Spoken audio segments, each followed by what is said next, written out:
Just before we get into it, can we start with some team news or updates at least? Matthias, how's his rehab going? Similar, really. Frustrating for Matto. I think he's obviously trying to working towards getting back, but just the back issue really that's proven difficult. So we'll keep working as hard as we can with everyone to get him back as quick as we can. Similar for Lissandro? Yeah, he's closer. A lot closer. He's getting there. So after this one, I think he'll be all right. Patrick Dorgu, I guess it's the same question. He's a bit further down the line. Yeah. I'm told there was no Mazraoui in training. Is he okay? Yeah, he's just ill. Just wasn't feeling too good today. Should be okay for Friday. Yeah. And Mason was back on the bench, didn't come on. Do you expect it? Is he closer to being possibly up for starting, or is he already up for starting fitness-wise? Starting would be too much, I think, at this point for just for the training time and the kind of exposure that he's had, really. But it's brilliant to have him back. He's a fantastic player, Mason, and great to have around the group again. So we're delighted to have him back. And obviously the break coming up now gives him a chance to get even more up to speed. So in some ways that's come at a good time for him. I think that's pretty much everyone. So can I ask you about Bournemouth this Friday night? They seem to be the draw specialists at the moment, don't they? What are you expecting from them on Friday? Yeah, I mean it's a tough game. It's a tough place to go. They're on a really good run of form. So difficult game. You know, we're obviously going down there. We've had a good run and the boys are in good shape. But always a difficult game. Always has been and probably always will be. So we know that. You know, they're a really good team, well coached and really well coached and good energy. And so we know we'll be in for a game down there on Friday. Thank you. Afternoon, Michael. I know we've asked you a lot about Kobe Mainoo since you've arrived, but I just wonder, since you have been back at the club, what have you made of his actual performances, and especially in recent weeks, and what areas do you see him still as a young player that he can improve on as a midfielder? Of course, he can always improve and on a lot of things. It's just the age he's at, just for starters. You know, there's so much more to come and develop, and then that's just natural. That's not a negative on Kobe by any stretch. That's just the stage he's at in his career. So hopefully he has got a lot of layers to improve and keep development on that. I think he's done really well. I think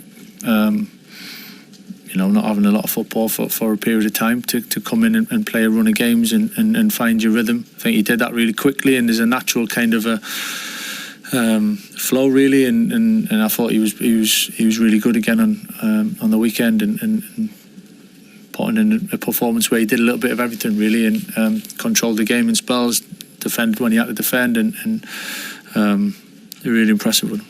I know we asked you about Harry Maguire last week, and you said you hoped he could get called up for England.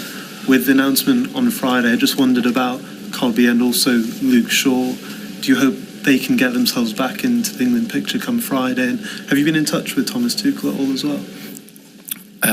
No, I haven't been in touch. No. Listen, for the boys, I'd love to see them picked and picked for this one, and obviously picked for the summer. And I don't have any influence on that, but certainly the boys, the way they're playing, I think they've put themselves right in the conversation and right in a picture and given themselves a chance. You know, so we'll see. I literally don't know any more than you on that one, but the boys they've definitely playing well enough to warrant the place for sure. It's not my decision, so we'll have to wait and see. Michael, I realise this predates you, but the team's won 2 out of 7 away games, and obviously you lost at Newcastle last time late goal, but then you got a late goal to get an equaliser at West Ham. Is the away form going to be the key to getting into this Champions League, because you seem to have sorted it at home? It's just form and results, whether it's home and away. It's not something we kind of look at too much. I think it's the next game really, and of course we've had some good results at home. That doesn't necessarily mean that that's fixed and we can move on to something else. You know, it's always the next game. And And it's been nice to be able to win at home and put that in place, you know, and go and play at Old Trafford with a real feeling of confidence and looking forward to the game, and for the supporters to feel that as well, and leaving with a good feeling. So there's certainly an element of that, but we're not kind of going as a major difference in preparation or mindset or anything. I think it's the next game. Where, as I just said, I think we know it's a tough place to go anyway. It always has been, but we're not really separating one game to the next. It's just one game at a time. I know I've kind of asked about this before, but some of your kind of like Liverpool or Chelsea are playing like loads of games over this next period after Friday, then you don't play until kind of 3 weeks on the Monday. How does that work in terms of what the players who are not away on internationals do when they come back, what they're going to do? Because it just feels, it's almost like a pre-season in a way. Yeah, there's no getting away from it. I think the next couple of weeks is real mix for the group. We're not sure, obviously, talking about the England boys there, and not sure exactly what kind of numbers we'll have, but we probably won't have many here. I think most of them will be away, so that means they'll be training and playing games for the most part. So there's definitely that element, and it ends up becoming managing each individual for what they need. Some boys who've played games maybe need a little bit of a kind of maintaining in the level that they're at. Some boys maybe haven't played games, need a bit more training. Mason coming back, so there's different. We got to be really flexible, you know, to come out the back of it in good shape, and the boys will have a break in some way, but we're definitely mindful of it for sure, and it's a little bit unique in some ways, having the kind of the week after the internationals to kind of prepare for the next game. Normally it's a rush to get everyone back as quick as possible and get on with things quickly, but we've got a little bit more time this time. Michael, there's been a lot. Well, we spoke to you about Bruno Fernandes after the game the other day, but there's been a lot of discussion since about his performances, his form.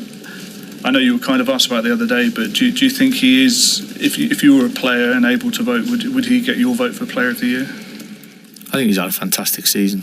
I have to say, it's not so much who I would vote for, but I'm delighted that he's playing the way he is and having the impact that he is for us, and he's proven to be right up there in them conversations. I'd love to see him obviously take the award, you know, and it says a lot about what's going on at this club and how the team's playing, as well as how well Bruno's playing. So we'll have to see how that pans out, but really, really pleased with everything that he's doing at the moment. Kind of following on from that, the fact that we're talking about him, a successful team, and it does feel unusually quiet and calm around here. Is this what it was like during your playing days when you were successful under Sir Alex? Is that kind of mood behind the scenes that was when you were here?